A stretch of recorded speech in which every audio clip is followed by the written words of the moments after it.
Today we have the 2020 Mercedes-Benz A-Class. This vehicle has done just under 39,000 miles. It has a manual transmission and a petrol fuel type.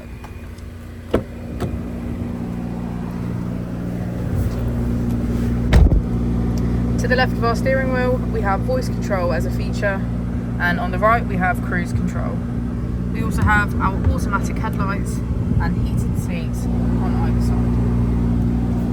Moving onto our screen, we can access smartphone integration, navigation and radio, media, information, Mercedes Me and apps, and settings.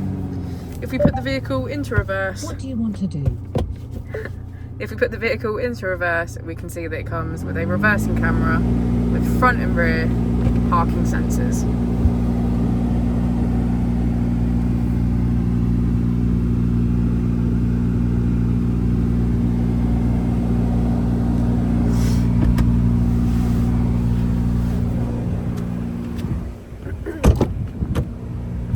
As we go into the back of the vehicle, we can see that all of our seats have a black leather trim.